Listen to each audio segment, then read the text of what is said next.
This week I got to talk with John Fram about The Midnight Knock, and this was a super exciting one for me.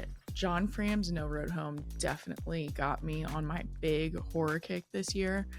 So I was super excited to know he had another one coming out, and there is an element of this book that I was not expecting that I absolutely loved. So here is the synopsis. In the frigid West Texas desert, weary travelers converge at a lonely roadside motel nestled at the foot of a massive mountain. Ethan and Hunter have left behind a corpse, a fire, and a horrific act of violence. Kyla and Fernanda are fleeing for the border. Stanley and his granddaughter are returning from Mexico with a mysterious man in hot pursuit. All of them are on the run from something. All of them are hiding something. And somehow they're all connected to the motel's other guest, an enigmatic woman named Sarah Powers. Within hours, Sarah is dead. The strange twins who run the break-in motel inform the surviving guests that her murder demands justice. The guests are given an ultimatum: uncover the killer by midnight or die when the protective lights around the motel go out. Because something very old and very dangerous lurks in this corner of the desert, and it's hungry. But nothing at the break-in motel is quite as it seems. As time ticks away, alliances fracture, secrets unravel, and the guests will not only have to confront the violence of the past, they will need to face the darkness within themselves. So again, there's a whole part of this book that I'm trying to talk around, but it's one of my favorite parts of it. But what I can say is it's very much like a mystery box thriller in the middle of the frozen Texas desert. And we actually kind of talk about it a little bit. You don't typically read books in the desert where it is winter, and I was here for it. As you all know, I can vibe with some winter temps. So if Locked Room, but very much in its own vein, sounds fascinating to you right now, then you definitely want to pick this one up. And for my audiobook girlies who have not been able to hear me shut up about Angel Peen, she is one of the narrators. So that being said, let's hear from John. I am super excited this week. Anyone who's been listening, I haven't stopped talking about how much I love horror since I read No Road Home. And Gare has an ongoing joke that he was like, Kate read No Road Home and was like, I think I like horror. And he was like, and now we've lost her to the horror for the last year. So I'm with John Fram, as you guys heard earlier. And I'm super excited because we're going to talk about The Midnight Knock, which is a genre mashup. So I'm not even going to try. But if you're on YouTube, go look at the book that he just held up because the cover is amazing. Yeah, they knocked it out of the park with this one. I'm so happy with it. Yeah, I'm going to have to go get a copy the next time I'm in a bookstore, which is frequently. But yeah, I am super excited to talk about this one. Typically there are questions I always ask when people are new, but I've already asked you those questions. So was there anything different about writing this one compared to your other novels? So one thing that was actually interesting on this book is we sold it early. It's the first time I've been able to do that, because typically when you start your career as a writer, you have to have a full manuscript. You have to have a full manuscript on your book. And what I found, so for the first two books, I wrote those completely ahead of time, and then we submitted them to a publisher. And then with this one, we had an option with Atria, meaning that they would be down to read. I think it was like 100. I think they only wanted like 50 pages. I'm an overachiever, so I sent them like 200 or something. And then a synopsis. And for me as a writer, I don't personally love writing outlines. I don't make really elaborate plans ahead of time. And what I found with this book was it was kind of a catch-22, because on the one hand, it's a really, really complicated story. But on the other hand, it is a very, what's the word I'm looking for? Bruce has your word for you. Yeah, no, his word is rough. It was rough. It was a rough book. It was a challenging, without giving too much away, it's a very, very challenging novel. And so I had to write this outline ahead of time. Mm-hmm. and it was a really complicated outline. Like, we'll get into it later, but it's a very complicated book. There's a lot of characters, Yeah. there's a lot of mystery, there's a lot of like speculative horror elements. Like, there's just all these pieces. And what I found, on the one hand, writing the outline was cool because I could see the whole novel in my head. But also, like any writer will tell you, typically by the time you get into the book itself, like that outline doesn't help you that much anymore. Like, the characters are growing and changing. And so this book had a lot of rewrites, and I found that it was actually really challenging to kind of undo the outline in my head so that I could rewrite it as I was going in a way that felt natural and authentic, versus when I wrote my other books and have written other stuff since without outlines, it can feel a lot more organic. Um, and so I've kind of debated this with my agent, because she was like, I don't think you could have written it without an outline. And I was like, I really don't know if I could have. I don't know. I don't know if I would have been happier writing it without it or not. But logistically, it was a very, very different writing process. Yeah, I think something that not all readers know is like what you're talking about, where like your first couple books are sometimes a different experience just because of how publishing works. And then once you've been a published author, it's like the expectations actually kind of get bigger or different than just like sitting and writing. It does. And, it also, like, I feel like more writers could talk more about the way that, like, the financial incentives of the industry work. Like, I was at a point in my life where I still had, it was like a part-time job, but it still was like 28, 30 hours a week, like a pretty serious time commitment. Yeah. And I was really ready to go part-time and like really try to start working my way. I think a lot of writers think that, oh, I've made it if I quit my job. And for me, it's more of like, can I get together enough money to not work for a while and then figure something Yeah. else out, kind of thing. And that's what I did with Midnight Knock, where I was like, even though I didn't really want to do the outline and do all this other work, I would have rather just been writing the book.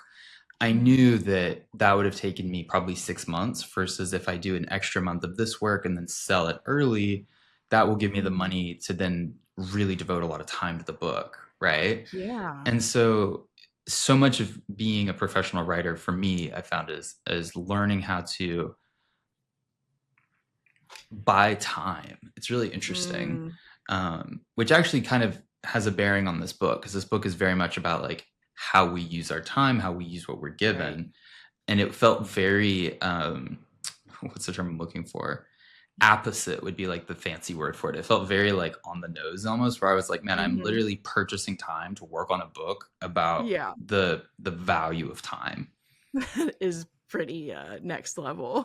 Yeah, Like it was a meta almost. moment. The writing Yeah. life, you get a lot of meta moments. It's really weird. Yeah.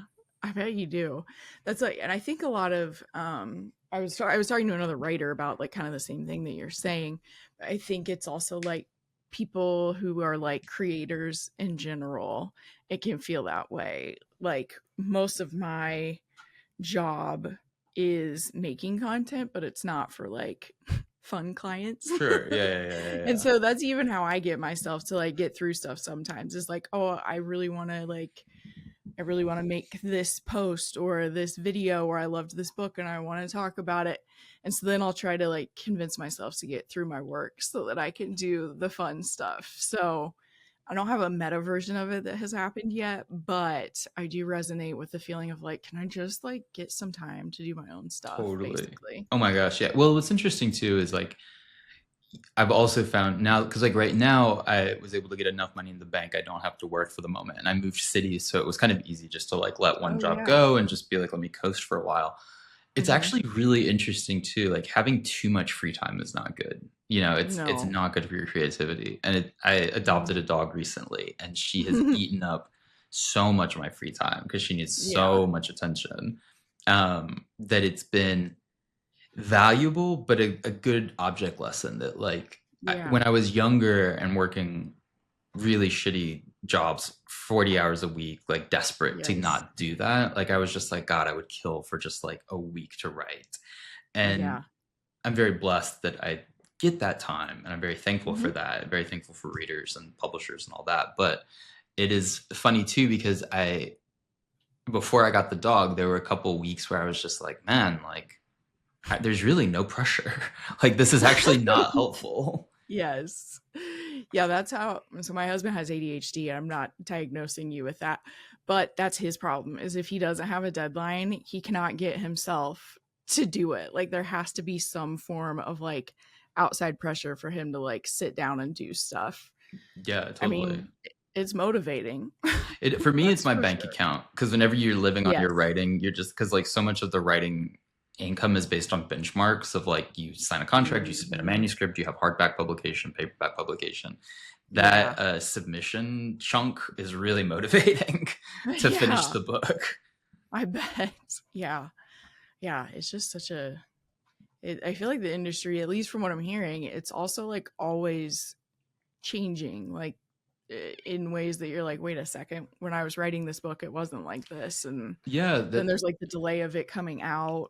well, there's always a lag. This one had the shortest lag of anything I've done, which was kind of cool Oh, because nice. like No Road Home and The Brightlands, my first two books, like those had been done for over a year by the time I got around to talking to people about Okay. it, right? And so it Yeah. wasn't very fresh in my memory versus this, I think I turned in the last draft of it in like December or January. Like it's been Okay. pretty, like once you get more established with the publisher as well, they can kind of assembly line you a bit easier and fit Hmm. you into their schedule. One thing that was really interesting though, speaking of the publishing industry changing, Hmm. this is kind of insider baseball, but when I was coming up, I was told like your limit in terms of word count for a debut writer is 120,000 words, which is a long book. Man, that's about 500 pages in Right. hardback. Like that's a pretty chunky novel. Yeah. And Cause I've always heard like 90 for thrillers, exactly. So 80, I got 90. away with it. 120K, it kind of worked because it was also the Brightlands was also horror, and horror does get a Mm, bit more wiggle room, right. mostly because of Stephen King, if we're being I honest. know. But what's interesting with this, since we sold Midnight Knock early, we actually had to negotiate a word count into the contract because like Oh. typically it works where writers will promise a book of a certain length and deliver something way shorter, and Mm. publishers need something to be like, well, we were promised a meatier book than this, frankly. Hmm. For me, it was the other direction because I had promised it at 135,000 words, which is Mm. very long. And I was glad that they went out on a limb for that. And then Yeah. I was finished and it was like 140. I mean, I think the manuscript was like almost 700 pages. It was this massive book. Yeah. And my agent was like, that's awesome. I'm really excited. I can't take it to them. And I'm like, what do you mean? Oh. And she was like, printing costs have gotten so high since COVID and the Oh. tariffs and all this other stuff. Printing and shipping and paper has gotten super expensive. And so she was like, publishers are really fickle now about word counts because you can fit 2 extra copies of this shorter book in a box, right? And you cut down on your shipping Oh. costs Yep. versus like, God bless him, somebody like Brandon Sanderson or something like a Yeah. door stopper. They can only Yes. fit about 4 of those into a shipping box, and so that Yeah. eats into your overhead really bad. And thankfully, before readers think that it's a doorstop, I actually got the book quite a bit shorter. Like I rewrote it multiple Mhm. times, and I think it actually shipped at 110 or 115, like a very reasonable Mhm. word count for this kind of book. But Yeah.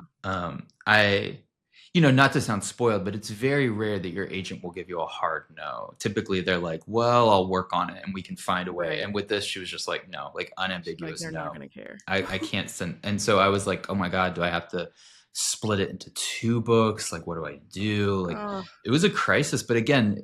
boundaries and pressure. It was better for the book at the end of the day. It made it a much Mhm. shorter book, which I think is always pretty much always a good thing. Yeah. But yeah, now the other issue then is that for foreign publications, it's even more expensive right now in Europe. And so Okay. nobody by and large is reading manuscripts for translation rights over 100,000 words because publishers and like especially Europe don't want to publish anything longer than that. So Wow. yeah, it's really interesting. Like so basically unless the Midnight Knock wins like, some big award like the Stoker or something, That was just yeah. the odds of it getting published in, say, I don't know, Germany are like minuscule as far as I understand it. Man, But who knows? I mean, that's also, wild. like you said, publishing industry changes constantly. So this year, It maybe we're does. having totally different conversation. Yeah. It doesn't make any sense because like it was making me think of when you were saying Europe, there's a Catherine Ryan Howard book Hmm. out that I really wanted to read, like if it was early this year or late last year, and they only printed it in Europe, and she didn't even get a US run basically. Wow. And I was like, that doesn't make any sense. And then there's a memoir I saw one of my publicist friends share, and I was like, oh, that sounds really good.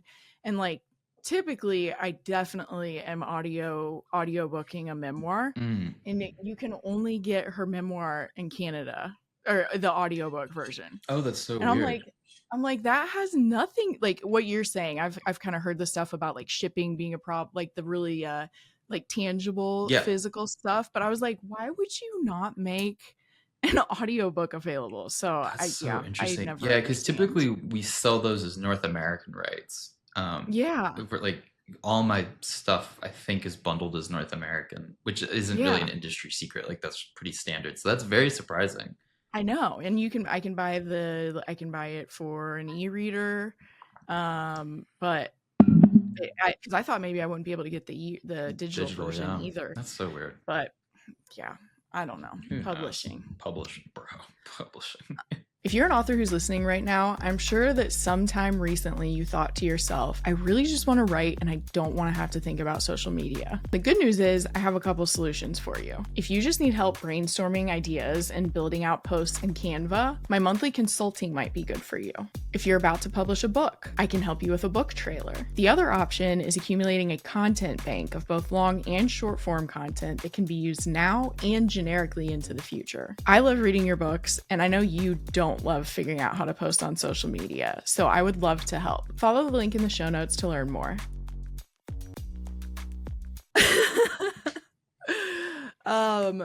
Well, with the Midnight Knock, we've kind of mentioned there are a lot of things going on, and some of them we're not going to talk about until the end. So if anyone was worried about spoilers, you won't hear them, and when we get near them, we will warn you. But what initially sparked your idea for this premise?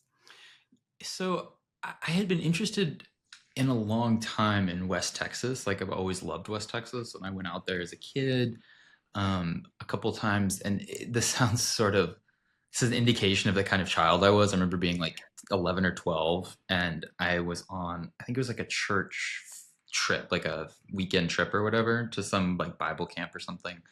And we were on a charter bus, and I remember falling asleep on the bus somewhere in like the hill country of Texas and waking up in the desert.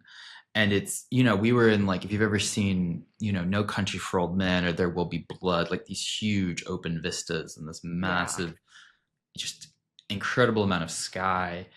And I remember it was the first time I think that as a human being, I realized how small I was, right? Like how I'm not the center of the universe, right? And like inconveniently. Yeah, that somehow I'm not the most interesting thing in the world. And because you feel so tiny in a landscape like that.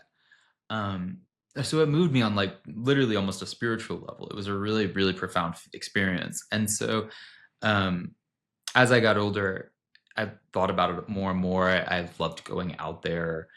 And one day, I don't remember where it came from. It was just one of those little sparks where whenever you're out on a highway like that, it doesn't feel like you're going anywhere. Like the speed limit in West Texas is 85, and people are usually going like 90 or 95 just because it's so spread out, right? Like you're driving all day.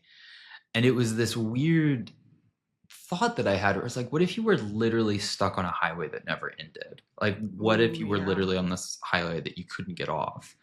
And then your car runs out of gas, and like it's cold, and there's something out in the dark, and that always struck me as just very creepy. But it's not quite a novel. Like there's not really or it would be a very short novel, and I was like, I feel like there's more to this here. And so I was like, well, maybe you find somewhere to stay, like a motel.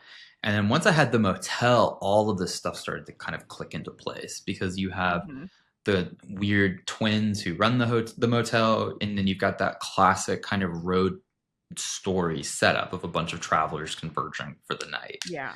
And once I had those elements, it was kind of just off to the races, because it was like, well, who are these people? And they this happens to me all the time. Like I'll kind of write a fragment of something and it doesn't work as a full piece of art, but the characters are really good. And like, Mm-hmm. so that's where I got, there's two boys in this, Ethan and Hunter. Mm-hmm. They're two of the main traveling people, and they were in like a film script I wrote back when I thought I wanted to write Whoa. movies. Yeah, and it wasn't a very good script, but the characters were really interesting. Like their dynamic was Yeah. really cool. And so I was like, all right, I'll keep them around. And then I was like, this could be the time for them. And then there's two other women, Kyla and Fernanda, who are on the run from a like kind of a crime boss. And Mm-hmm. they were for another idea I'd had for like a Western that I wanted to write. Oh, that's cool. You know what I mean? And so it was like, I don't know. I feel like as a writer, you're just always kind of cannibalizing stuff for parts, Mm. and this felt like a kitchen sink novel. Like just throw Yes. everything in it and then see what comes out of that.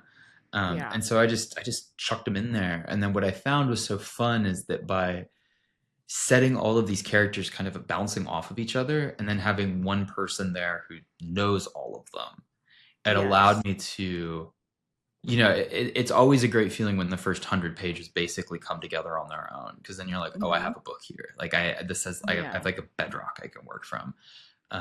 But yeah, I would say that the initial inspiration, it was just the idea of an endless highway in the desert. Yeah. I mean, it is like a fascinating thing. I could see how that would stick with you forever. That's And like ever. it's reminding me of like the moments when I was a kid when all of a sudden I'd be like, wait, what is eternity? And I would Yeah. have basically a panic attack about it. Yeah, totally. It's less about like, yeah, there's that realization of like, oh, you're gonna die someday. Like that's one thing. Yeah. But just the idea that like time is really, really big and your chunk of it is very small. Yeah. And that there's only you have a finite amount of it. I think that was Yes. really haunting to me. Yeah. Yeah, me too. Um well, I was going to ask how you, how you created such a large cast of characters, but it sounds like some of it is that it was coming from characters you had kind of created and met in different or other different projects. But did you have like a set number of people you knew you wanted to be there, or did you just kind of like intuitively It felt find the number? intuitive. Yeah, it felt more Mm-hmm. intuitive. Just because it's like this is one of those weird things that I don't know how you could. I don't think it's bad to like teach writing. Like I think there's a lot of skills you can teach of like just the day-to-day process of writing a book. Like there's a lot of practical stuff, but there are these sort of imaginative intuition, like this element of intuition you just kind of get of like Mm-hmm. reading a bunch of stories and thinking about stories. And so it Yeah. always felt like the right number of people. It always felt like basically two pairs of people going west, one guy going east with his granddaughter, and then another guy following him. And so somehow, as the book continues, you realize that the number of people there might be important. Like there might be a significance to these people all being there Mm-hmm. at this particular time. But that all kind of came later. It was more of just Yeah. like, it feels almost like a geometry or something. Like, how do I get the balance of this right? And Right. how do I Yeah. balance all these characters against one another in interesting ways? Yeah. That makes sense. The other thing with the motel is called the break-in motel, which Yeah, I thought was such a clever idea.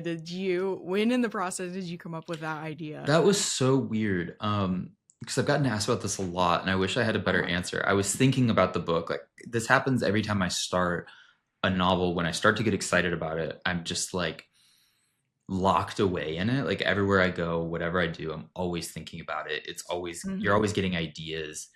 And it's a great feeling because you only get that once or maybe once every year or two as a writer, like this sort Yeah. of all consuming creative thing of like fever.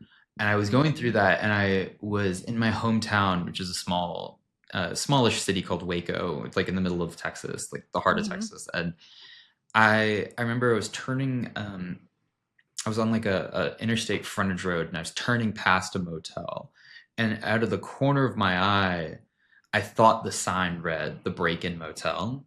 And what's Oh, really nice. weird is I've gone back and looked at it, and it doesn't say anything close to that. It was like it Wow. doesn't even say motel on the sign. But it again, I think it's just your subconscious comes up with something and Mhm. kind of gives it to you. and yeah, as soon as I saw that name or thought I saw that name, I was like, oh, I'm stealing that. Like, that's perfect. That's so cool. Because it You're like, also is kind of a I pun on, hallucinated it. yeah, like literally, I mean, this is, I feel like I hallucinate for a living some days, but like, it also kind of is a play on the idea because there's a lot going on in this book, but kind of the spine Mhm. of it is a locked room mystery, like a locked room Right. murder mystery. And so calling it the break-in motel just seemed like so, like, Perfect. yeah, you know what I mean? Like it's so on the nose it becomes ironic again. Yeah, a little bit. And it does. That's what I was going to talk about too. There's like the locked room element. There's some supernatural horror that's happening. There's definitely like psychological thriller or psychological horror elements as well. Did you have all of those in mind when you started, or did they kind of pop up as you wrote it? As I was thinking through the book, I realized I could do, again, it could be a kitchen sink kind of novel, and I was really Mm-hmm. excited about that because there's um, a section that feels almost like a slasher movie, you know, like a really gory Yes. slasher story. There's like a creature feature element, like there's something out in the desert, and then it's got like more of a, there's some cosmic horror, like some of that sort of big, large scale horror Mm-hmm. that starts to blur almost into like, it starts to feel kind of epic in a way. And I knew Yes. I could do all of that and have a mystery at the center of it. Yeah. And it just, it seems so fun. I was like, I've got to try this. I don't know if it's going to Yeah. work, but I've got to, it was a bold experiment. I was like, I have to see if I Yes. can pull this off. I know there's some elements that calling it an epic I want to bring up, but it's not time to bring them up Yeah, yet. we'll get there. We'll get there. There so I feel like there were also some homages to horror. So like Creepy Twins is, I mean, they're not creepy, but they're odd. They're They odd. have some secrets going on that other people don't know what to make sense of. Was any of that like deliberate, or do you think just because like you've enjoyed horror, some of those like are kind of like in your mind? I think it's a little bit of both. You know, I think Yeah. that there's some stuff that does sort of creep in subconsciously. Like, Mm-hmm. you know, there's a very weirdly out of place like Victorian house behind the motel, Mm. Yeah. right? And like that very much feels like an homage to Psycho, but it also very much has its own purpose within the plot. So Mhm. it was important to me to do stuff like that. It was important to me to have these aspects that, even if it's an homage to something, it needs to stand on its own 2 feet. Like Mhm. I find it when something's really self-referential, I find that kind of exhausting, right? Or when it's, Yeah. if you're not careful, you dip into like a bad like Tarantino movie or something where it's like constantly winking at the audience. Like you never want to Yes. do that. But yeah, it's like creepy twins, weird houses, Mhm. and then also the element with the motel of like, I was really interested in open space claustrophobia. Like that was something I Ooh, felt a lot because I drove out to West Texas to research the book. And the first night that I nice. was there, I stayed in this very isolated motel, and it was genuinely unnerving. I had, you know, Yeah, no cell signal. It was like dark, dark outside. I mean, like pitch black. And like the right. motel was perfectly nice, but it was like basically on a highway, you know, in the middle of Right. nowhere. And so I felt this intense claustrophobia of space where I was like, I really am, I'm like physically scared to leave my room because there's so much empty Mm, space around me. And then it also yeah. interested me too, where I was like, well, if something were to happen and this motel became unsafe, you really don't have anywhere to go. It's almost like being Yeah. at sea or something. Like there's nowhere to go. So that sense of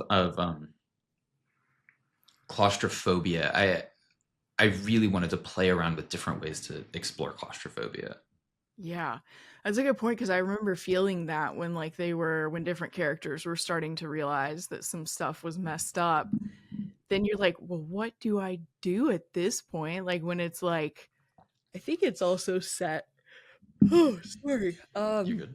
During a Is it also it's set when it's getting darker earlier? I think they mentioned that. Mhm. Or it's just that I'm living where it's dark at like 4 p.m. right No, I now. mean But it's the winter in the desert, you know, okay. and everybody Yes. always imagines Texas is hot, right? But it's like the Yes. desert is freezing. Like Yes. Okay. it's miserable. I mean, like I found it Correct. was really cool, but like yeah, at night Mhm. it's frozen over. Yeah, and then even that part is like even so it's like there's no one around or there's nothing around you.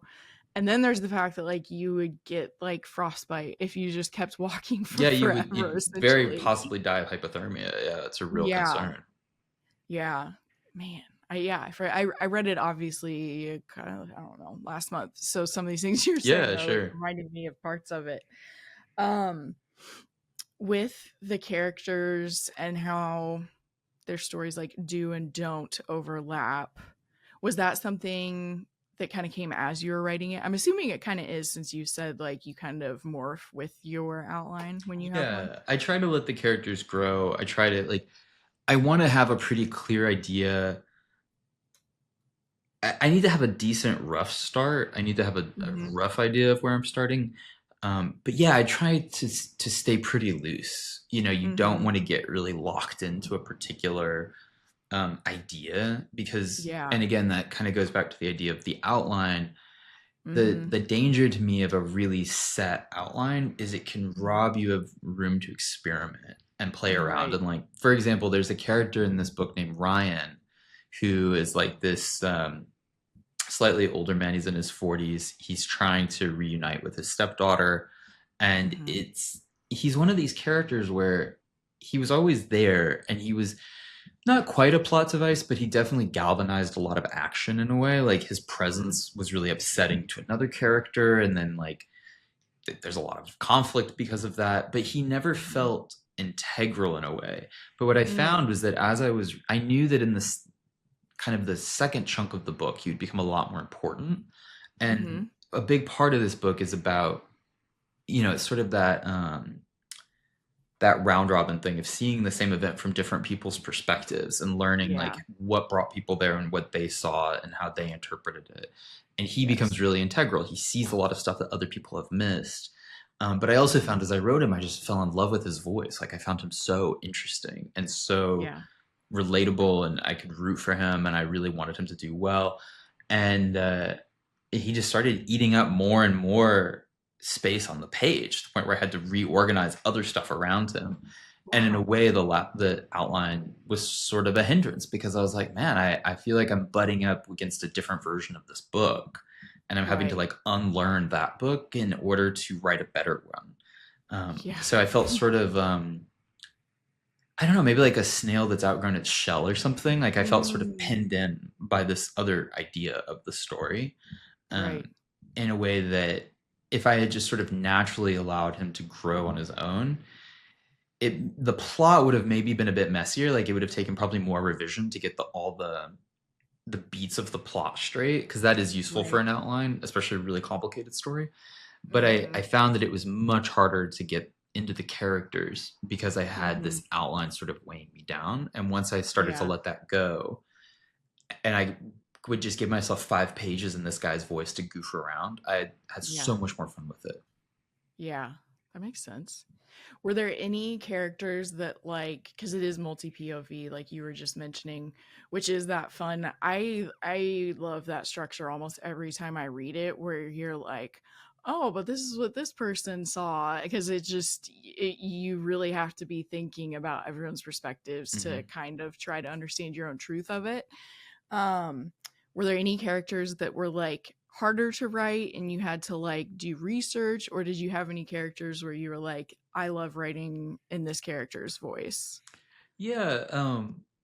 One thing that it kind of just crept into the book as a consequence of where it's set, and Mm, you know, it's not a huge spoiler to say that there's something out there in the desert with these no. people, right? And every book you need some person or book or videotape, something has got to give you the exposition of what is the thing in Mm, the desert. And I was like, well, the people who would know would be the Native Americans because they were here when this got started hundreds of yes. years ago.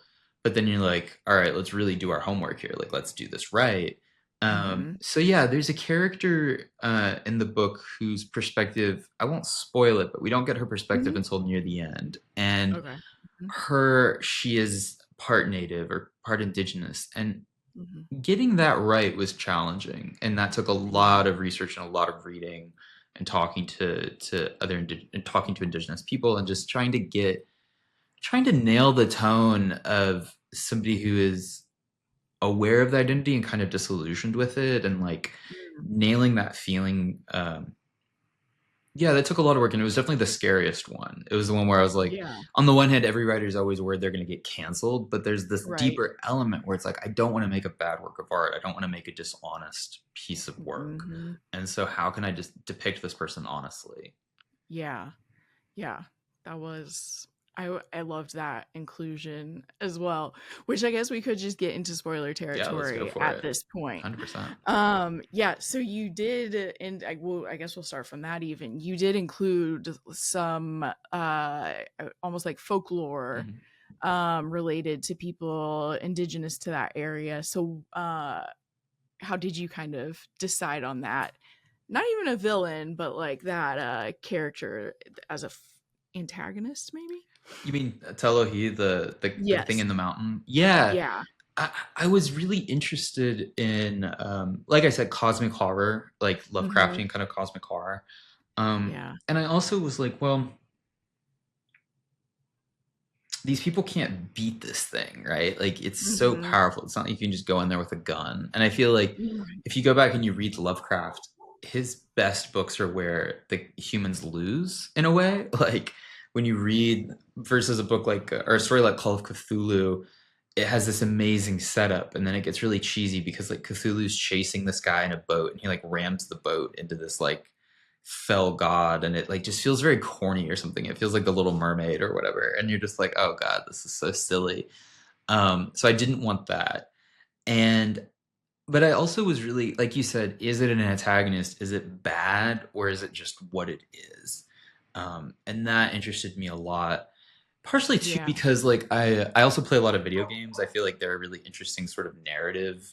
It's a style of storytelling that we're still figuring out, which is fun. Like the novel is basically figured out versus video games, people can still experiment and try new things, and I think that's really interesting. And video games are very, very good at big epic showdowns. You know, I grew up playing Right. like, you know, Final Fantasy and stuff, like these big final encounters with like some cosmic entity. And I knew we weren't going to be able to fight it, but it was still going to be all right. Well, if you can communicate it, what does it want? Like, if you can talk to this thing, what is it trying to achieve, and what is it scared of? And um, that again was one of those where I kind of knew in my head that we were going there, but once I was able to get the characters into the mountain talking to this god thing, like I was just it was so interesting to just write that thing's point of view. I was very surprised that I got Yeah. as engaged with it as I did. Yeah. Yeah, it was kind of like added to the fact too, like you're saying that like there's this they're trying to we're in spoilers. So they're trying to solve somebody's murder. So there's like that locked room element. But to your claustrophobia point, then it's also like, oh, there are just levels and reasons to why you just cannot go outside. Yeah, seriously, like you're by the end of the book, like it's kind of established that they're in like some sort of extra dimensional space almost. Like there literally is nowhere to go. Yeah, like they're stuck in time. Um which brings me to the time loop, which is Mhm. so fun. I love books. I love books that play with time in general, but time loops are so fun too.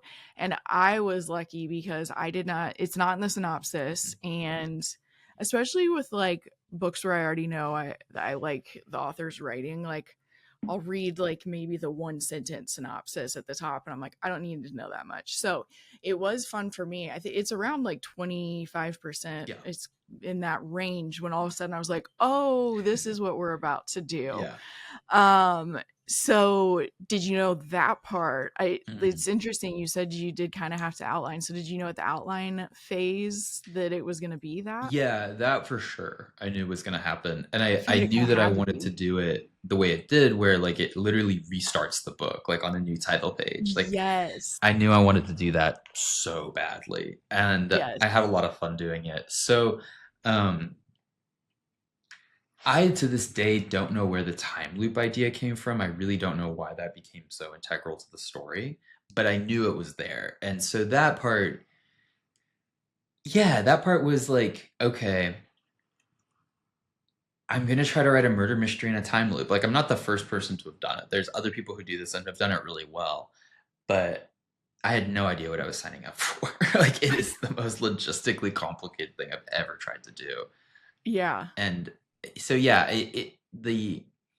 the pleasure of that twist of turning the page and there's a new title page and the book has started over was so acute. Like, I got excited even writing it, and that's pretty That's rare. cool. Normally it's like work, and like that was one of those where I was so hyped to do it. I was like, well, it's so good it has to stay. And then basically I wrote the that first section is what we sold to the publisher along with an outline. And but once it came time to actually sit down and write the rest of the book, like once we sold it, Yeah. I remember this moment of like absolute horror when I realized what I had like signed myself up for and gotten paid to do. And now I had to actually write it. And I was like, what have I done? You're like, this is actually harder than it is just cool. Yeah, exactly. It was a For the really writing fun part. idea at the time. And now look where Yeah. it's gotten us. So yeah, then it kind of one ups it too, because like we were talking earlier, like in the first part is that they have until midnight to solve this murder, and so Mhm. they're like, oh my gosh, we better do it. So like that's the big literal ticking clock. Okay, one second. Yeah, you're good. Bruce, buddy, you gotta stop. You're being a good girl. Oh, I could just.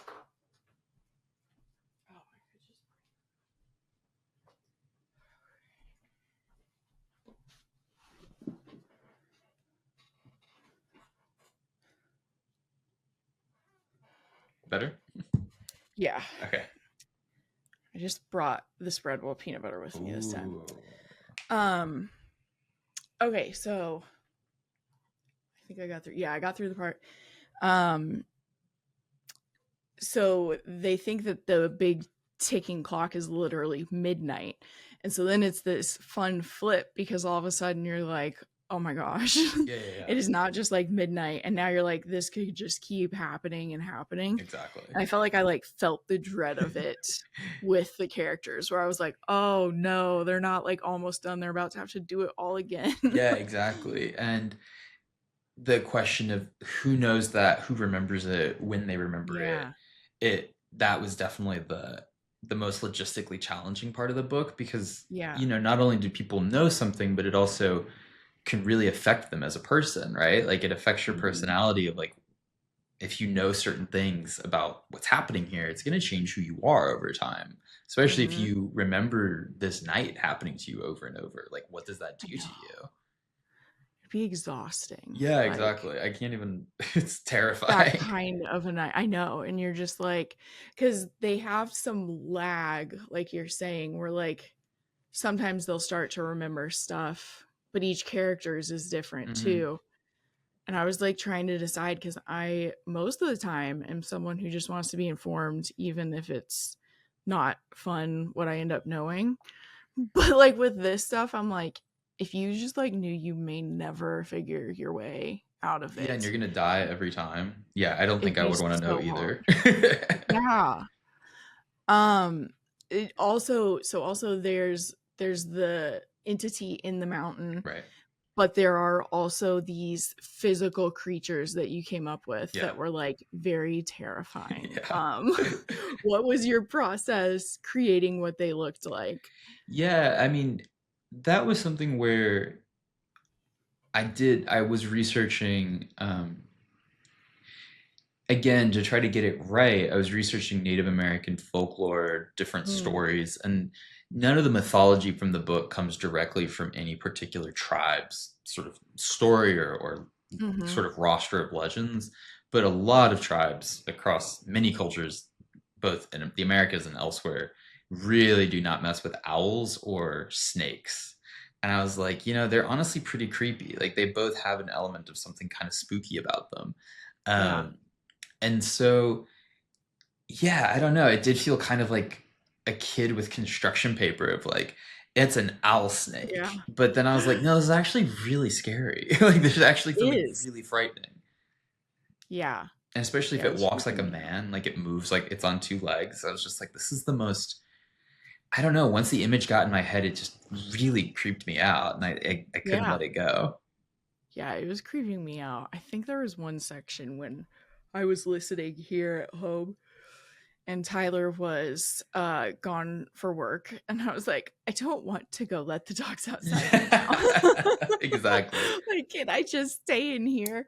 And then it's another one that's like the with like daylight savings here, it's also pretty dark until 8 in the morning Mm-hmm. here. Mm-hmm.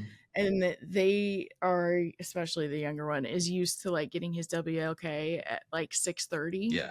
So sometimes I'm like still listening to an audiobook even though it's dark out there. But I was like, I don't think I need to listen to this one while I walk the Yeah, dogs no, right this now. book, you gotta, there's a couple sections of it that, there are a couple chunks that even like rereading it would freak me out. Yeah. Like I read this book, I probably read it 40 times, in different, or Right. at least different parts of it. And like, yeah, there's a couple scenes that still creep me the hell out, which is always really weird when you're like, well, you wrote it, like it shouldn't I bother you, but know. it does kind of feel like something outside of yourself sometimes. It's really strange. Yeah. And so it's not the same thing, but we saw, oh, why can't I think of it, with Jack Quaid this year? What is, okay, whatever it is, Novocaine, I think is what it Oh was yeah, called. yeah, yeah, yeah. And so, like, the gist is his character does not feel pain, Right. and then something happens that makes him, as like a really ordinary person, use it to go save someone. I'm Sure. trying like not to give Yeah, yeah, yeah. spoilers, whatever.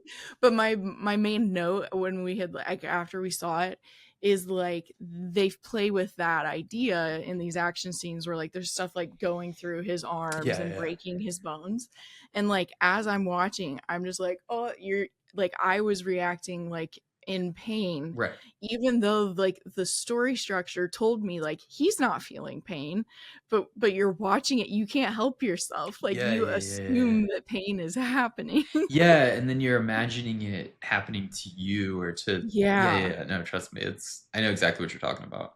Yeah. And so some authors are like, no, I walk away from it. I'm like, but you like created something that's scary in your mind. I feel like it would stick with me too, but my mind likes to come up with scary things. Now that it's So out, it's maybe always that's really why. weird. Once the book gets published and is out in the world for about a Mm, month, which is where we're at now, like, yeah, it does yeah. feel a lot less vivid.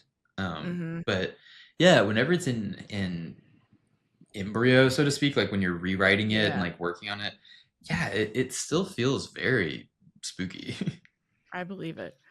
Was there anything about like the ending? Did you play around with the ending at all?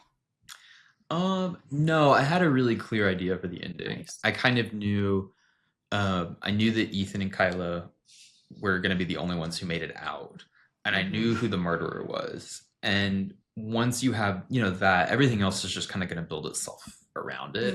Mm-hmm. Um, but again, speaking of people who surprised me, Ryan, the Mm-hmm. dude who's like, I always thought was just going to be sort of a side character, Yeah. he sort of survives. Like he's doing his own thing. Like I Mm-hmm. didn't predict that at all. Like, Yeah. um, so yeah, I think that basically from very early on, I had the image of Ethan and Kyla leaving the mountain at the end of the book, and what Yeah. they found, the world that they find outside, like that was with me the whole time. Okay. It's actually interesting. We did move. There's sort of a final chapter that's like 5 pages or so. This really Mm-hmm. tying up all the last little loose ends. Mm. And my publisher, or like my editor and it wasn't a fight at all. It was just like we reordered those scenes multiple times to try to Mm. figure out the right rhythm for it and the right kind of, Yeah. and it actually changed between the galley and the first edition. Like the Oh. galley had a slightly different order, and then whenever I read the book, because you get proofs like where the book is typeset, so you see what it's going to look like on the printed page, Right. and you oftentimes will catch stuff or see stuff that I don't know, it's really hard to explain. Like when you see that as a finished book, you judge it differently. And I remember Hmm. reading and getting to that part and just being like, no, I really want to change it. And Yeah.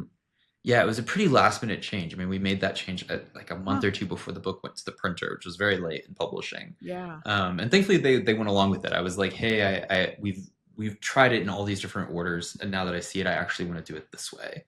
And Yeah. I'm grateful for them for going along with it, because by that point, nobody wants to change anything, I understandably, right? know. Because it's like Yeah. a printed book is a very finicky document. Like there's a lot of really complicated sort of formatting and stuff that goes into that. Yep. So nobody wants to screw with it too hard. But Hmm. I'm very grateful That that they let close. me change it.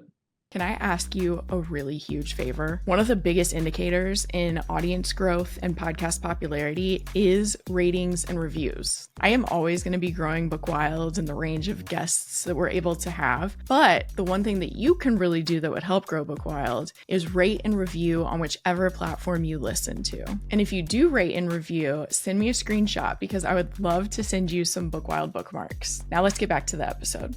That's fascinating. I remember Lane Fargo coincidentally talked about in her most recent one, The Favorites, she has these chapters in between that are like the transcripts from a documentary that was being made about the main characters. Mm, And she said the same thing, where she, like, when she gets her proof, she like is obsessed with how it looks on the page. And so exactly. she was even changing like the dialogue in these like documentary sections, because she was like, I want it to look this way. And I was Totally. like, I just never thought of that. Yeah, I think a lot about how something looks on the page. I think a lot about how it's not just like, is each sentence a good sentence? It's about like, Right. do these paragraphs sit well next to each other? Like, do they have a nice rhythm to them? Does like Hmm. the prose sort of move? I think Lee Child says that he wants to write a prose that's always tripping forward. Like it always feels slightly off balance and like it's tipping forward. Mm. And then, yeah, I remember reading, I'm not obsessed with him the way some people are, but I do really admire Cormac McCarthy, who died Hmm. recently. And he was really, really interested in how the book looks on the page, and to the point where like he wouldn't use quotation marks and, certain things that feel, in certain books, I think it's great. In his Yes. later Yeah. books, I think it's pretentious. Like I think that Yeah. you're allowed to evolve your style as you get older. But Right. if you read a book like Blood Meridian, for example, that Mhm. book has this really amazing use of white space, Mm. and not in a way that feels sort of silly, but it's just, there's like, the dialogue is always very clipped and short, and like even Mhm. some of the paragraphs are very brief, and sometimes it's just Mhm. like one or two sentences, and so it Yeah. creates a lot of white space on the page that maybe it's reading too deep into it, but it does sort of echo the big empty desert that these men are kind of wandering around in. So Yeah. I that made a huge impression on me as a kid, of like, Mhm. how does the book, how does it actually lay, like when the reader opens the Yeah. page, what does it actually look like? Yeah. It's so fascinating. And I think some of why I'm probably like still fascinated by it is I'm like, I mostly read on my, on a like digitally Sure. or with audiobook. And now I'm like, I need to like look. I like having my book trophies. That's what Yeah. I have Yeah, here yeah, behind totally. me. And mostly it's like podcast guests too. But I'm like, I need to like open a book and look at it. Yeah, I Which think that sounds like a touch grass kind of thing. there's a pleasure to the printed page that I don't think is going Hmm. anywhere. People Yeah. were predicting the end of print like 20 years ago, and I think there is Yeah. something innately pleasant about it. Oh yeah. And there's so many people who will like never read digitally or read an audiobook. So Yeah, I only read for digital them for it helps. really long stuff. Like if I'm reading like Yeah. a biography or a history or like Yeah. a long ass novel, I'll read it Hmm. digitally, just because I hate carrying a big book around or trying to read in bed with a Yeah. big book. But yeah, typically I just like, all I want to read is a paperback. I don't like I know. hardbacks. If I do read, I want it to be a paperback. It's so Same. much easier. I don't know. Like hardbacks, I feel bad because hardbacks are like the financial bedrock of the publishing industry. I Like they know. have the best margin and like all this other stuff. So Yes. like I feel bad that I'll buy hardbacks of friends. If like a friend's book comes out, I'll Right. buy the hardback. But like Yeah. if I'm just in a bookstore casually, I'll see a book and I'll Yeah. be like, oh, I'll wait till next year. That looks great, but like I've got a year's worth of books that I can get through, and then I'll get the paperback. Right. I know. It's so that's what I've talked about before where I'm like, if I couldn't read digitally, it would suck to be like, because I get what you're saying. I understand it's where the profits are, but like some people don't want to read hardcover and like there'd be a whole bunch of books that I'd be like, I don't know if I can do this. Mine comes so much down to like in somewhat what you were saying with how you prefer a paperback is convenience is like a huge part of it for me. So for me 100%. it's like, I can read in bed on my phone. Oh, I'm waiting in line, I can keep reading on my phone. It's like the convenience. Well, one thing they There's do really that's not so much more. cool in Japan, and I wish we would do it more here, is they, Yeah. because Japan's a very commuter heavy society, like a lot of Mm-hmm. Japanese people read on trains or buses and stuff. And Yeah. so publishers will publish a book in multiple installments. And even though they publish them all at once, typically it'll still be in multiple volumes. And so Oh. it's good. Like, so Haruki Murakami, he's like the best selling Japanese novelist, I think, of all time. His publisher likes to brag that he sold like 20 million copies of one of his books or something, like some insane number. And then Mm-hmm. people will point out, they were like, well, if he published it in America, it would have only been, I think, 10 million copies because they published it as 2 volumes and they count each volume separately. Yeah. But at the same time, it's like, shut him. He sold a bajillion copies. Good for him. Right. But like, he has Yeah. a book called 1Q84 that's like his magnum opus, and it's like 1,000 pages long. And I remember Uh-huh. I had bought it in hardback when I was younger when it came out, and I never read it. And then Yeah. I tried to read the paperback, and then luckily his American publisher actually has a really cool 3 volume like box set, and I bought that Oh. and finally was able to enjoy that book because I wasn't lugging. I didn't have Yeah. 800 pages in my right hand. You know what I mean? It is smart, and it's like people might be more apt to pick it up to It's just less try it. daunting. Psychologically, it's less daunting. Yeah. I know. That is the trick of it. And sometimes like with digital books, that's the other thing too, is I'm not aware of how long it's about to be if I don't look. Yeah. No, that's also my problem. I really love to keep tabs on where I'm at in a book, and I struggle with that Yeah. with digital. Yeah. Like, it says a percentage at the bottom, but like, I don't know. To me, that doesn't feel the same. But I do. Yeah. I'm definitely not a luddite. Like, I think digital's great. Right. But yeah, I don't know. I wish we Everyone would. just has their preferences. I didn't even do audiobook until this year and now I'm obsessed with it. So it's like who knows? Maybe I'll be a physical reader How one was day. the So audiobook for Midnight Knock? I haven't listened to oh, it it's yet. fantastic. And it has Really? one of my favorite narrators of all time, Angel Peen, Yeah, she who seemed did really oh, good. her voice is just stunning. I actually it was wild. So I don't know if you can even see it. So I interviewed Erin Crosby Eckstein, who's the author of Junie that came out.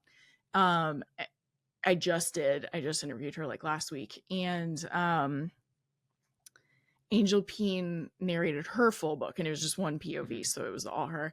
And that was the first one where I basically fell in love with Angel Peen. mhm. And then I listened to Boomtown by Nick Stone that just came out, and Angel Peen is one of the POVs on Ooh, there. cool. And that episode just came out. And then when I realized I was going to be interviewing you too, I was like, I am about to have 3 Angel Peen narrated books. Like eventually Damn. I'm going to get connected with her. So I've had a lot of Angel Peen in my life, That's but awesome. I I just got loved it. my publisher. Um, I just got my link to my free digital download for the audiobook, Nice. so I'm gonna crack that open at some point here soon. Yeah, I loved all the narrators. I really enjoyed it. I was actually listening to it when I was like doing my roots. Nice. And I was like doing my roots, and actually I had to kind of do like a gloss on the rest of my hair. So I had all of my hair just like on top of my head when I hit the twist, when I Yeah. found out it was a time loop, and I came like running out of the bathroom. I was like, "Tyler, it's a time loop." He's like, "I don't know what that means." That's really awesome. That's So so it was cool. like quite a moment. I have a photo of it that I'll always have it, that That's I sick. was like at my home salon when I realized it was a time loop. Oh my god, that's amazing. You have to post that photo. Yeah, I will send it to you too. I posted it in my stories, but I didn't tag you because I think I had like tagged you a couple. I was like, I Sure. don't need to keep tagging him, but No, I will you're send good. it to you. I would love to see that. Yeah. So yeah, I will never forget that moment. Um Obviously I loved it. So, I mean, if anyone's still listening at this point, I guess they knew spoilers, but if you haven't read it, go get it cuz you guys will love it. Yes, thank you. um And then I always do ask at the end if you have books that you always recommend, or if you've read anything recently that Mm. you love. What have I read recently that I love? I have been so it's so off-brand. There's this series of nautical like adventures basically. It's by Patrick O'Brien, and it's about these Okay. it's set during the Napoleonic Wars. So it's like a, sea ship captain, like a man of war captain, and the surgeon Yeah. who sails with him. And they're best friends. That Russell Crowe movie, Master and Commander, from a few years ago, Mm. was based Mm-hmm. on the Patrick O'Brien books. Okay. But yeah, they're incredibly well written. They can be very funny, very That's nice. moving, and they're like weirdly suspenseful. Like it's always interesting to me as a writer because it's like I know how I do suspense, but to see Uh-huh. other writers where I'm just like really engrossed in this story, but I don't quite know why. It's not using any of the usual Mm. tricks, but I just really don't want to put it down. And Yeah. it's tricky too, because now we know that he wasn't like a sex pest, but he was just a really shitty person. Patrick O'Brien, like Uh-huh. he was just not a good person. Yeah. But the books are amazing. Like it's Can't really help it. incredible. And he wrote like 20 of them, so I'm on book 10. Like I'm finishing book 10 Wow. now.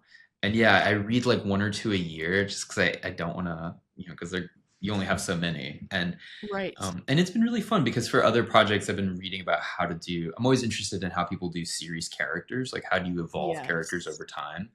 Mm-hmm. And he does a great job of growing the characters enough with each book that they don't feel static, but also Right. giving them room to develop over Yeah. the course of years and years and years. It's really, really great. So yeah, I've Yeah, been that is fascinating. super hooked on that. And then yeah, and that always reading historical fiction then always distracts me into reading like history. Like Same. I'm always reading like some new history thing. So I just recently read a history of the founding of Australia called The Fatal Oh, Shore.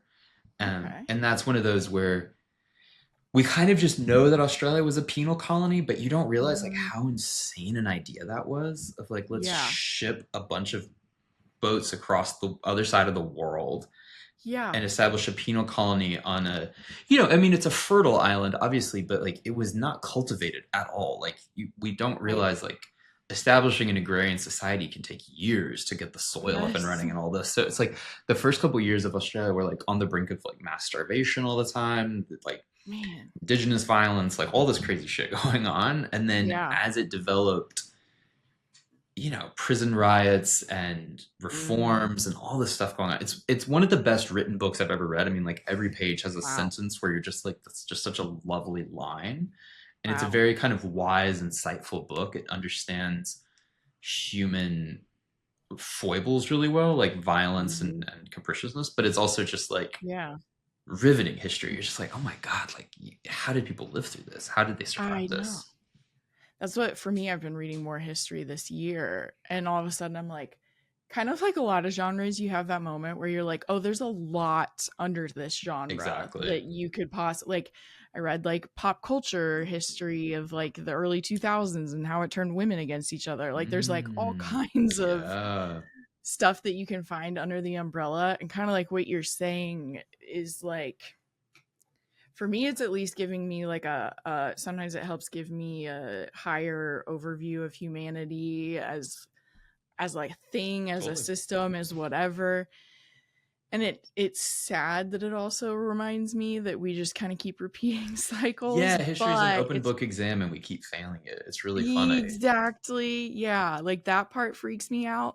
But then also sometimes hearing the people who are like, no, I'm not standing for this, makes me hopeful, because I'm like, oh, there are other people who, think people should be treated well. And So it's not to minimize how bad the present moment is, because this is definitely like a very dangerous time in history. yes, Like I I think we agree. can all agree that we're living in like an Mm-hmm. epoch shift.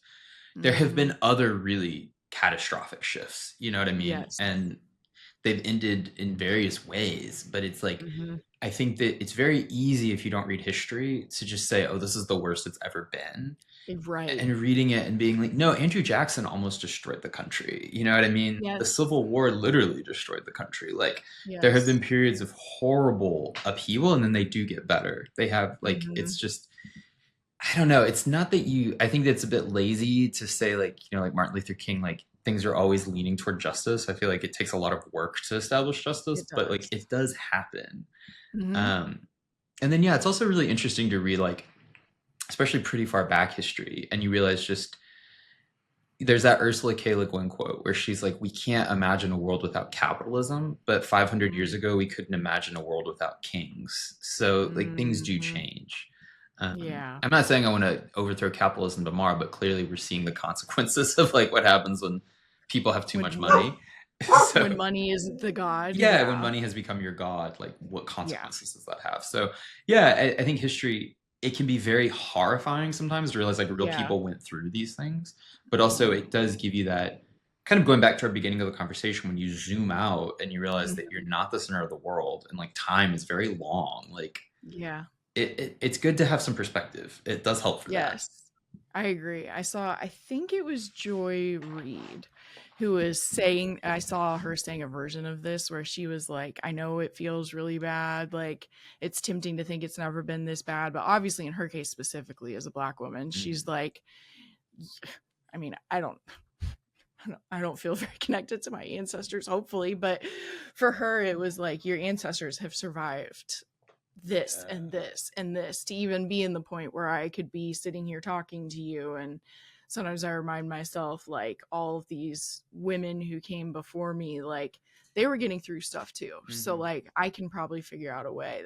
I'm paraphrasing heavily, but that's like the positive takeaway you can get from knowing a little bit more about your history for sure. Absolutely. And realizing that you have forebears is really important. Yeah. Like there are people who've come before you. Like Yeah. for a woman of any race, for a gay man, like we've all Right. had ancestors that have had to go through worse to get us to where we are. And so instead of feeling sorry for ourselves, we just have to keep going. We have to, Yeah. you're the best thing you can do to honor that is to just not give up. Right. I agree. I completely agree. Well, I am so excited we got to talk about this. I bet we could talk forever Probably about good. This has history. been so much fun. Yeah, it's been Yeah. great. But yeah, thank you so much for coming on. I'm excited for whatever you do next. Thank you. Thank you so much. Always a pleasure.